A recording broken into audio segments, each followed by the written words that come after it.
आइए हिंदी कक्षा की व्याकरण की जो कक्षा है, इसमें हमारा समास का जो टॉपिक चल रहा था उसमें आपका पुनः फिर से स्वागत है।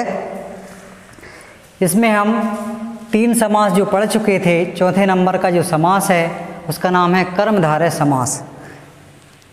कर्मधारय समास की जो परिभाषा है, इसमें प्रथम पद विशेषण या उपमान होता है तथा दूसरा पद विशेष्य या उपमेय होता है। सीधा हम ये कह सकते हैं जैसे कोई अप्रमेय जो वस्तु है, जो विशेष वस्तु है, उससे हम किसी की तुलना करें, जैसे सीता का मुख चंद्रमा के समान। सीता का मुख चंद्रमा के समान, तो चंद्रमा यहाँ क्या हो गया? उपमान।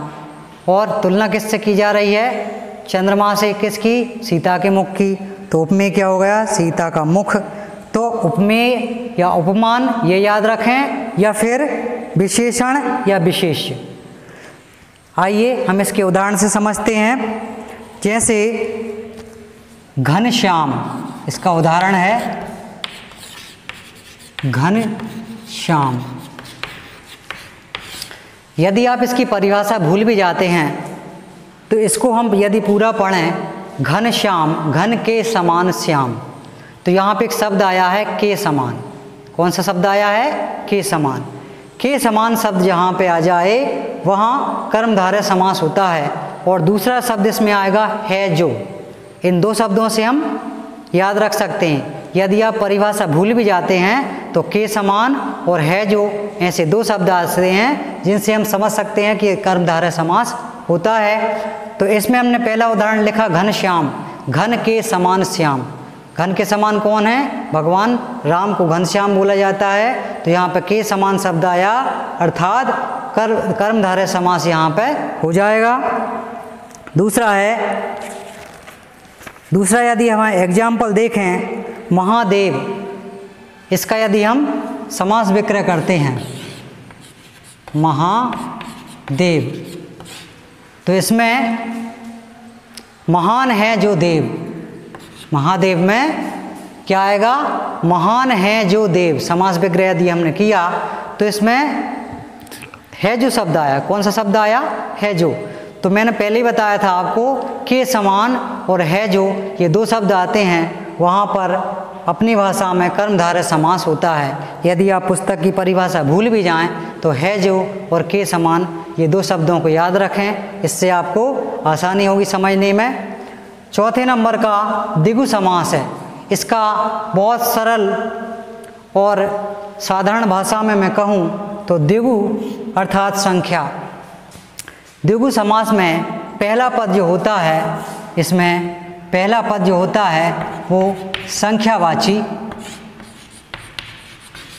शब्द आता है। इसमें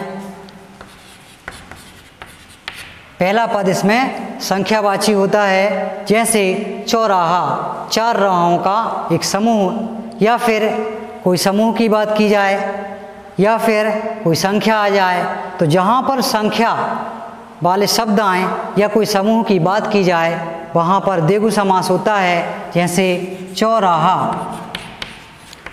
4 राहों का एक समूह। दूसरा है त्रिभुवन, त्रिभुवन, 3 भुवनों का एक समूह। तो यहाँ पर समूह की बात भी की जा रही है और संख्या की बात भी आ गई। तो इन दोनों में से आप एक चीज़ याद रख सकते हैं, जहाँ पर पहला शब्द जो है संख्यावाची हो या फिर कोई समूह में शब्द हो, तो वहाँ पर हमारा द्विगु समास होता है। तो ये समझ में आया होगा आपको। 5वें नंबर का हमारा है द्वंद्व समास। द्वंद्व मतलब क्या होता है? द्वंद्व का अर्थ होता है लड़ना, या फिर द्वंद्व का अर्थ होता है 2 विपरीत शब्द, या फिर द्वंद्व का शब्द होता है 2 शब्दों का आपस में ना मिलना। तो जहाँ पर 2 विपरीत शब्द आएँ या 2 विषम शब्द आएँ या फिर 2 अलग अलग शब्द आएँ, वहाँ पर हमारा द्वंद्व समास होता है। इसकी परिभाषा या जैसे हम भूल भी जाते हैं तो इसके उदाहरण से आप इसकी परिभाषा को याद रख सकते हैं। जैसे माता, पिता। अब यहाँ पर माता, पिता, बीच में थोड़ा सा ये डैश लगा हुआ है, इसको हटा के हमको आवश्यकता पड़ रही है। क्या आवश्यकता पड़ रही है? इसमें कुछ छुपा हुआ है। जैसे हम बोलें माता पिता, तो इसमें और छिपा हुआ है। क्या छिपा हुआ है? और। माता और पिता। जैसे हम दूसरा एग्जाम्पल लिखते हैं रात दिन, तो इसमें एक शब्द छिपा हुआ है, जैसे कि मैंने पहले बताया था, और शब्द छुपा हुआ है। रात और दिन, माता और पिता, पिता और पुत्र, पाप और पुण्य, देवता और दानव। तो और शब्द यहाँ पे छुपा हो, इसकी ये पहली विशेषता है। दूसरी विशेषता, इसमें विषम शब्द आते हैं। तो इन दो विशेषताओं से आप आसानी से समझ सकते हैं कि यहाँ पर द्वंद्व समास है। कुल मिला के बात यह है कि आपस में दो शब्दों का मेल ना होना ही द्वंद्व कहलाता है। 6वें नंबर का है हमारा बहुव्रीहि समास। बहुव्रीहि समास जो होता है, जहाँ सामासिक पदों से किसी अन्य का बोध होता है। जहाँ सामासिक पदों से मतलब दो पद जहाँ मिलें, अर्थात तीसरी पद की ओर संकेत हो, वहाँ पर बहुव्रीहि समास होता है।